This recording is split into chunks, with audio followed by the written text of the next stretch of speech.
It's been a long... Yeah, Rhoda Weaver, it's been a long time coming, but we know change is coming. Well, again, I want to thank you for joining us today. I mentioned earlier we've got a real treat. I've got a friend and colleague, Rev Paulette Pike, joining us today from Lee Summit, Missouri. I met Paulette when I was at Unity Village in Ministerial School, and she's become a dear friend. And if once you hear her and experience her, you probably will fall in love. She just has this deep sense of mindfulness about her. And one of the first stories I remember about Paulette, when she was born and raised in London, England. And when she first came to the United States, she did so to work for Unity. As a matter of fact, she was the spiritual director for Unity in the United Kingdom. And then she moved to Unity Village out in Missouri to run the retreat department. After that, she started touching the stillness ministries, which she still does today. She has a podcast. It's a wonderful podcast you can tune in, Touching the Stillness with Paulette Pipe, P-I-P-E. And she leads retreats and speaks and holds that sacred space for many people. But when Paulette first moved, she had spent some time at Plum Village with Thich Nhat Hanh. And Paulette's a really meditative person, and if you know anything about Plum Village, periodically there's a chime, and when there's a chime, it means you stop and you take a breath. You remember that you're right here, right now. It's a mindfulness reminder. So when Paulette first moved to the Kansas City area, she went to get groceries, and she went into a Trader Joe's. And occasionally they would make this chime sound, and Paulette would stop, and she'd do a mindfulness breath. And when she was checking out, she told the clerk, she said, "It is so wonderful that you practice mindfulness in the grocery store." And the clerk said, "Well, what are you talking about?" Well, if you know anything about Trader Joe's, they chime that chime when somebody leaves a tip. And so every time somebody was leaving a tip, they were making a chime. She thought it was a mindfulness bell. But I love that because, there's so many things that we can put into practice. Well, again, Paulette, she's a wonderful storyteller, teacher, and she's joining us today from Lee Summit, Missouri. Would you welcome Paulette Pipe? Thank you, Darlene. That was a lovely introduction. I really appreciate it. And hello to you, Unity of Blue Ridge. This has been a long time coming, and I'm really glad that we got to make this happen. My talk today is entitled Standing on Holy Ground. Standing on Holy Ground. I tell stories a lot, and hearing myself tell these stories of pivotal things in my life, realize I'm sort of a reluctant prophet. Because when it's something big, I usually, not all the time, but sometimes I say no before I say yes. Reluctant prophet. I am a meditation teacher, as you've heard. Most meditation teachers have gone to India at some point or want to go to India. Not me. I've had many invitations, but it's like, no. I used to joke that if there was a past life, I probably went to or lived in India and I'm done, I don't need to go back. But it just didn't resonate with me. Or so I thought, until last year I got an invitation from an organization, a not-for-profit organization called Service Space.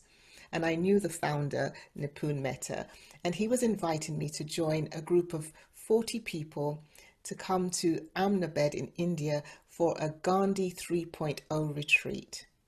And when I opened that email in my inbox, every part of my body resonated with a resounding yes.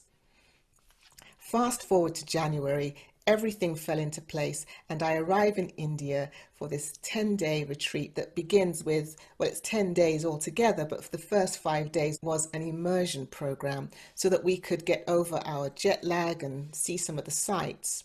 And one of those sites included visiting the Gandhi Ashram.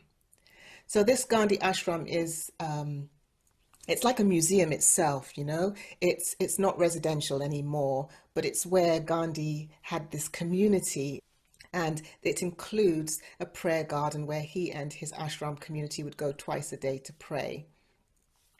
So when we got to the ashram, we were split up into groups because with so many of us there, we were split up into smaller groups, and a volunteer who knew the ashram very well would lead the group around to the different cottages and the different places and tell us the history and the story behind it.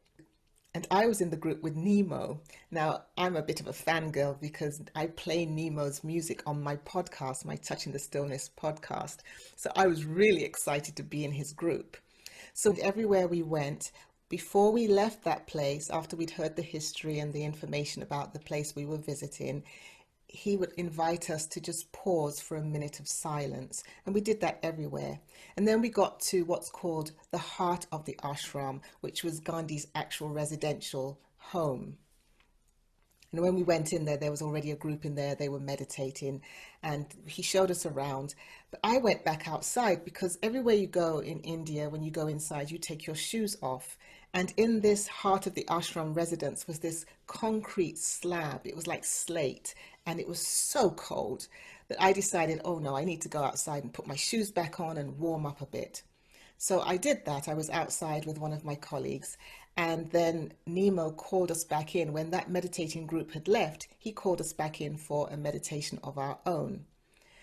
And I don't know how long he had set the timer for. It was going to be a bit longer than the minute that we had been doing everywhere else. But I remember kvetching, you know, it's like, oh, it's so cold. And I had to go outside and put my shoes on, and now we're going to have to sit on this cold floor. Moan, moan, moan. So I took off my scarf and laid it on the floor and sat down. And no sooner had I sat down, closed my eyes, and began to breathe deeply into the moment, I had a vision. Is it a vision if you're meditating and you're awake? Because I know I didn't fall asleep because it was just a few breaths into the meditation.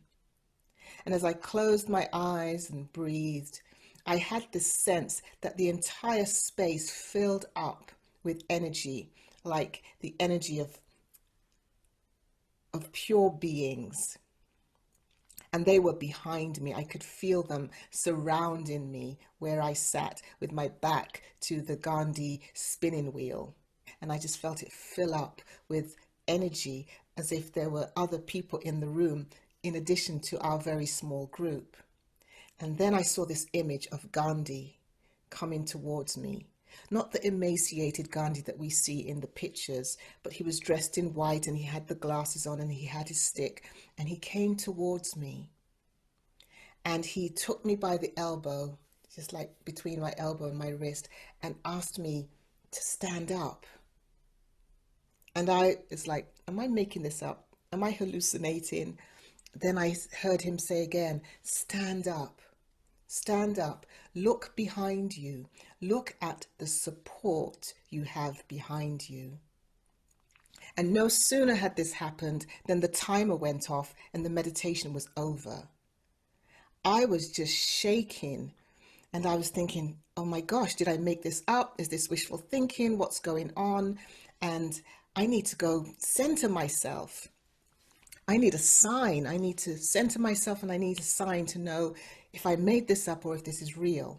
So I decided that even though we were scheduled to go into the prayer garden in the next few moments, that I would go ahead and just sit in the garden and just be at peace and try to make sense of what just happened. As I said, it was more like a gravelly area. There was no plants or flowers or anything in there, but it was just this space, this consecrated space with really palpable, viable prayer energy after all these years.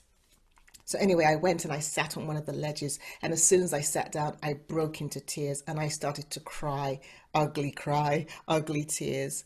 So there's tears are streaming, my nose is running. So I reached for my pocketbook to get out a Kleenex. And as I do so, I see in the gravel the tiniest little pebble with an edge sticking up. And I looked at it through the tears and I thought, no. So I reached for it and I picked it up. And you know what it was? It was the tiniest little pebble, 3 sides. And any way you turned it, it was a heart. And here it is. It's a heart, any way you turn it. So then I was just incredulous, because we just came from the heart of the ashram, and I was asking for a sign, and here in all that gravel, this tiny little thing in all that stone gets my attention. So I took a breath, and right from there, the group of us went over next door to another adjacent building for lunch. And I was just so moved and so, I don't know, still feeling the energy of that vision. I didn't want to socialize with the rest of the group, so I went off by myself. In fact, to eat, I sat with a couple of people who had nominated to be in silence that day because it was a Monday and Gandhi was usually in the silence every Monday. So I joined their table so then no one would talk to me either.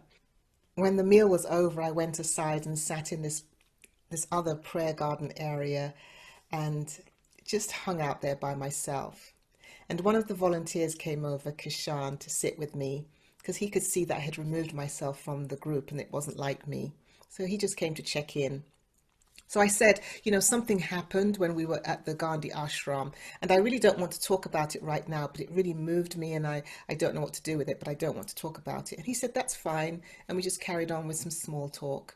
But then my soul stirred, and it was like, you need to tell him, you need to tell him. I was also guided that I needed to tell Nipun, who was our host, Nipun Mehta, but he wasn't with the group at the ashram, but I knew that I needed to tell him this when I got back. But here I was sitting with Kishan, and I was guided that I needed to tell him also. So I shared with him what happened in the ashram with the vision, and then I showed him my pebble. And he said, oh my goodness, look at this. And he got out his phone and he scrolled through the phone and came across some pictures. Now Kishan is a native of Ahmedabad, and he lives across the street from the Gandhi Ashram. He goes there every day with his daughter and his wife.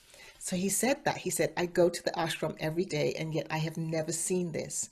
And the picture he showed me was of a tree stump that had just recently, the tree had recently been cut down. And all the rings that show the age of that tree formed the shape of a heart. So there was my clue number 2, if I was looking for a sign. But what I wanted to impress on you today is that idea of stand up. You see, when I went back to the retreat center and I tracked down Nipun because I had been guided very strongly that I needed to tell him, he too was incredulous about the story and the clues and my pebble. And he said, that is amazing, but maybe it's not just for you. Maybe that message isn't just for you. Maybe it's for our community. Maybe you need to share it. Again, I was reluctant. I don't want people to think I'm woo-woo or weird or strange. They don't know me. These are high-profile people that I've been invited to India with, you know, in the tech area and the finance and spiritual leaders. I can't go up there and tell them that I saw Gandhi in an ashram, but I did share that message, and I haven't stopped sharing it since. This message to stand up, because I do think it's for all of us. Now, this is happening in January, and then everything that's transpired since with the pandemic and with the protests and with Black Lives Matter and gearing up for, here in America, gearing up for our elections in November. I feel like we're being called to stand up. And sometimes when we're in spiritual community, the thing we want to do is go inward. We want to retreat inward and not be tainted, if you will, by what's happening around us. So when you hear me say the words, stand up, where does your mind go? Does it go to that place that says, oh no, I'm not radical. I'm not getting involved. Whatever is going on out there is too political for me, and I don't want anything to disturb my beautiful spiritual equilibrium. Is that where we go? Do we close people off out of our heart, out of our community because they don't sound like us, look like us, think like us? We may not be aware of it, but we are being called to stand up for all. This is the time.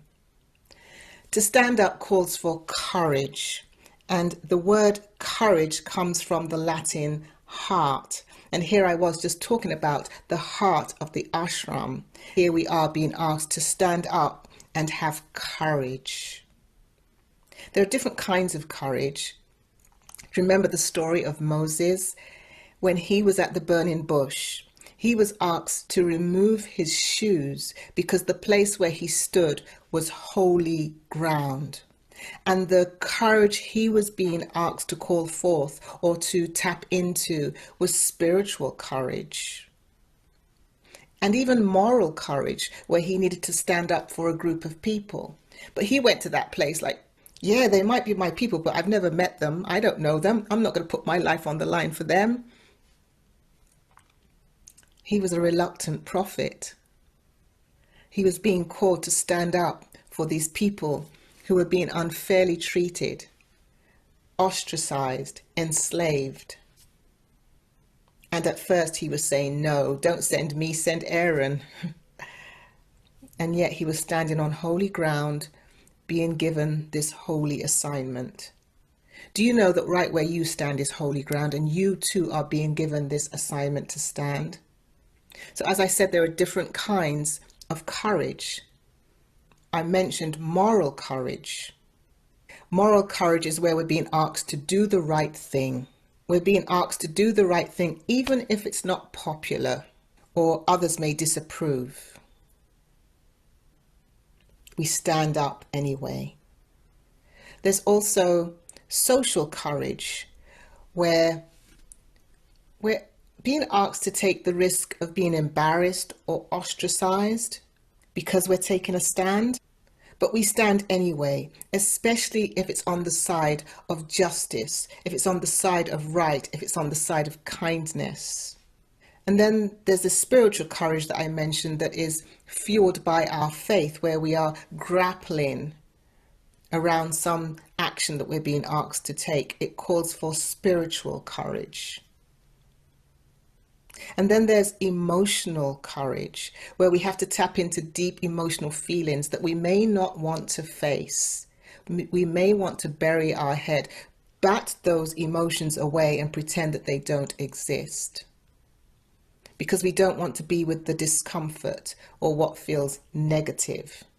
And of course, there's also intellectual courage, where we're being asked to speak into discussions and debates that we don't ordinarily want to get involved in. But we are being called to stand up, to be courageous, to speak up, to speak out, to open our hearts and let others in, not just to our heart space, but even to our spiritual community space.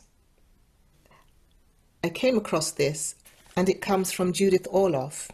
I've been using her book, Thriving as an Empath, 365 Days of Self-Care for Sensitive People, and I want to share it with you.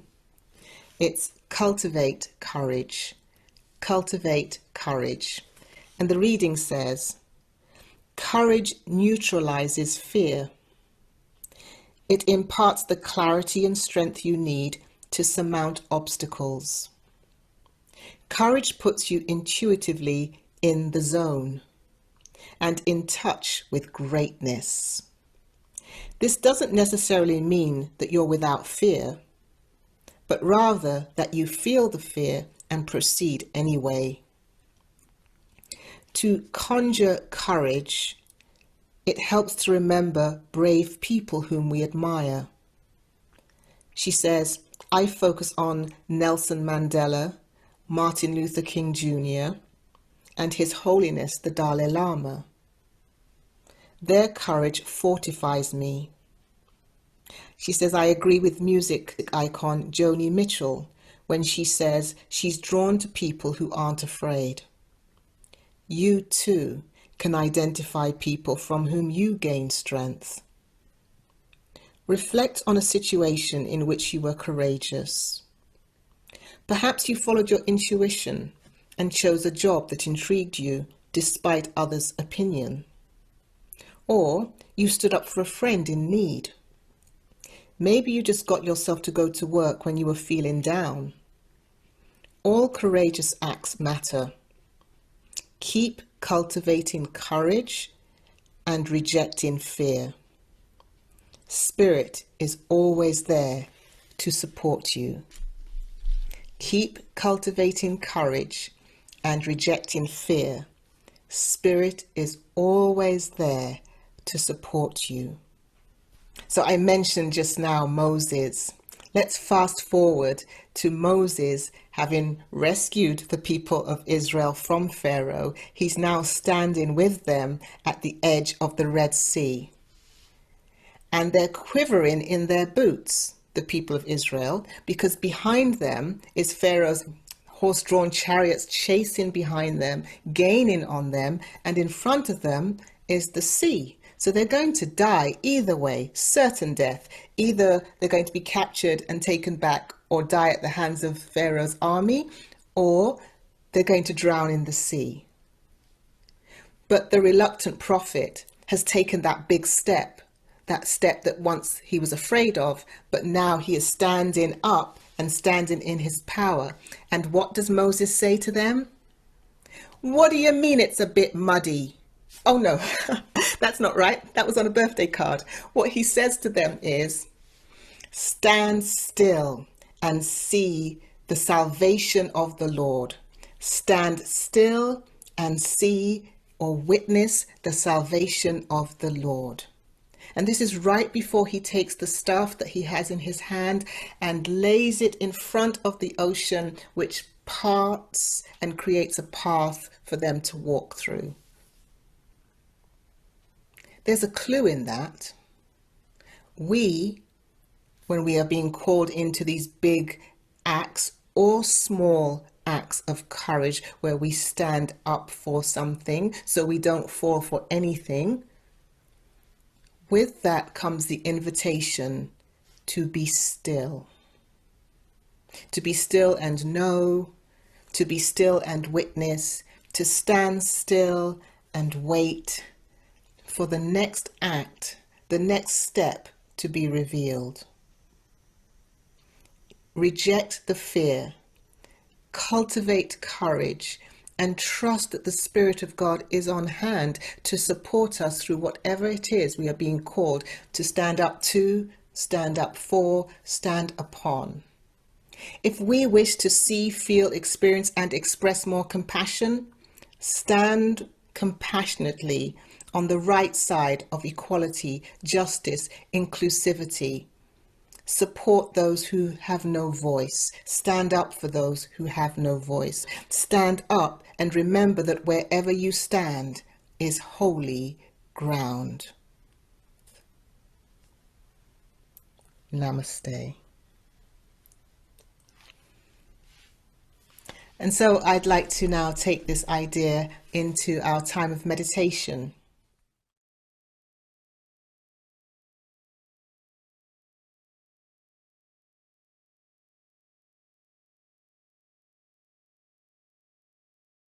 And for the first part of our meditation, I am inviting us to stand up. Stand up. So wherever you are now, just take a moment, put down whatever you had in your hands or your lap, stand up and just shimmy around and get comfortable. Plant your feet firmly on the ground where you can feel all sides of your feet making contact. Soften your knees, tuck your pelvis forward a little bit, your shoulders back, which will help to open and expand your heart and your chest. And then just breathe here. That area where you stand is holy. It is holy ground. So take a breath in and exhale. And if you're comfortable doing so, just close your eyes and feel into whatever you're feeling right now. The holy ground beneath you. The ground where you stand up with moral courage. Stand up with spiritual courage. Stand up with social courage.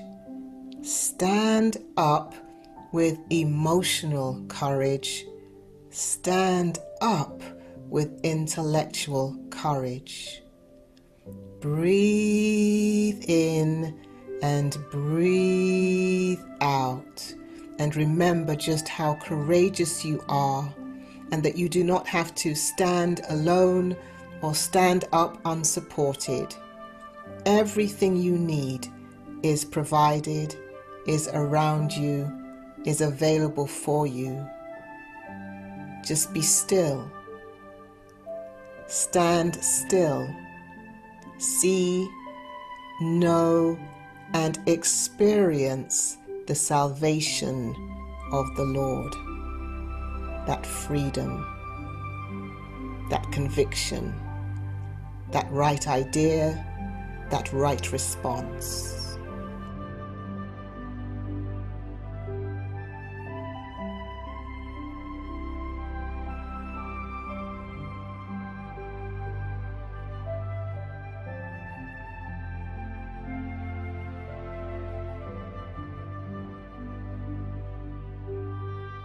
What is the invitation for you as you stand here on your patch of holy ground?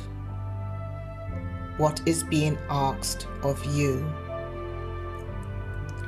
Breathe in courage. Breathe out fear.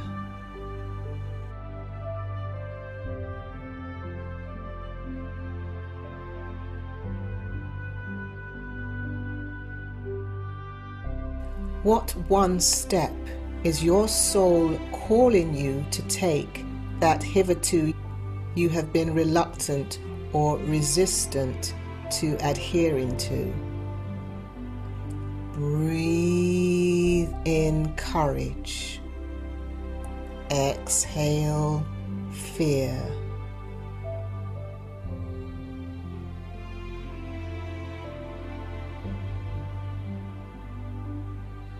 Breathe into that invitation, no longer a reluctant prophet, but fortified in your conviction where you stand on holy ground. Let your soul remember this invitation that is just for you. Your soul knows. Let your soul remember as you breathe in courage. Exhale fear, for where you stand is holy ground.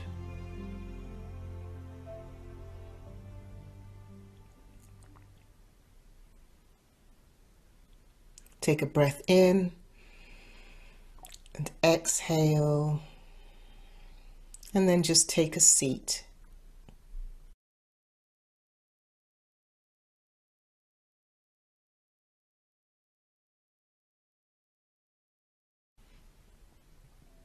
Notice what you're feeling and where in your body you are feeling this sensation, this response.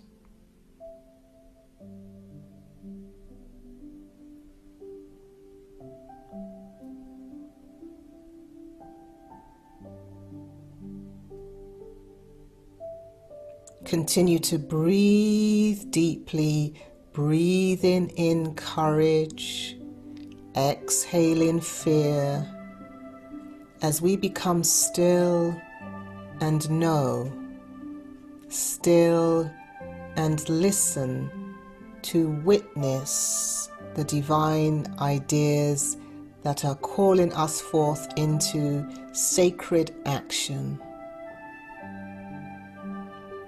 If your mind wanders, gently, without judgment or condemnation, with great gentle compassion, bring your attention back to the present, back to the breath, back to the mantra, time and again. Breathing in courage, exhaling fear. Cultivating courage, rejecting fear.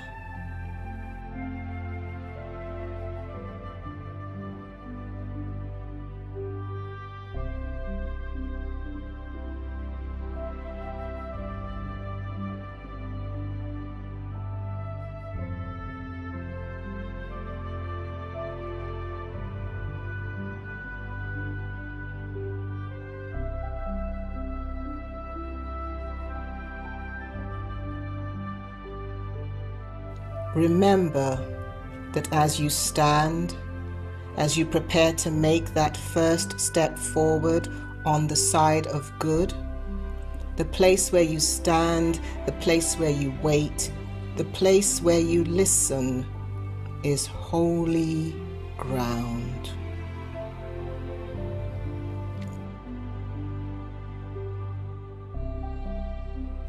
And so we begin our journey in consciousness back to this time and place. Aware again of our position in our environment.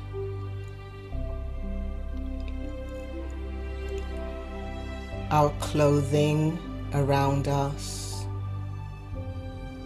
The furniture and furnishings in our space. The temperature of the air as it touches our skin. The sounds around us. The breath and the stillness moving through us. And then one more time, breathe in courage. Exhale fear. Consecrate the ground upon which you stand, for it is holy. And then bring your hands to prayer position. Take a breath here. Exhale and flutter your eyelids open. Grateful for this time to cultivate courage, reject fear, embrace Spirit's support on this holy ground. And so it is. Namaste.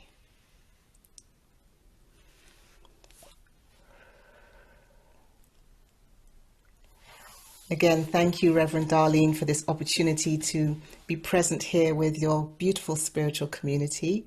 I look forward to the opportunity to meeting you all in person. And now I hand it back over to you.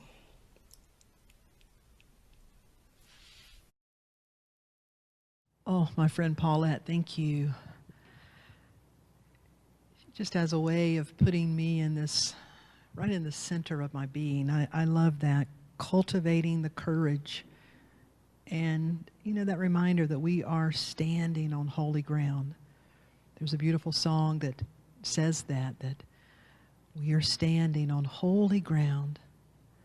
So this week, I hope that you'll take that idea with you, that wherever you are standing, you are the embodiment of all that is.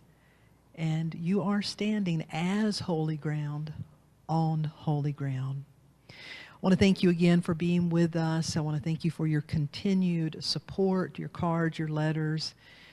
Also a reminder that next week at 10 o'clock, for any of you that can come out, we'll have an outdoor service, and then we'll have the live stream showing that at 11 o'clock for our live stream.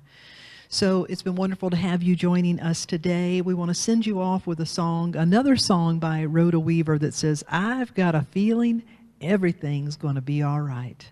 Rhoda Weaver and our Unity Band.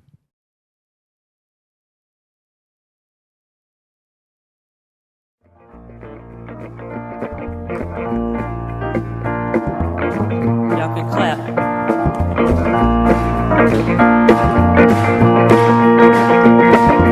I got a feeling everything will be alright. Oh, I got a feeling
Everything's gonna be alright. Be alright. Be alright. Be alright. Don't be discouraged. Everything's gonna be alright. Oh, don't be discouraged. Everything's gonna be alright. Oh, don't be discouraged. Everything's gonna be alright. Be alright. Be alright. Be alright. Y'all get to help me now.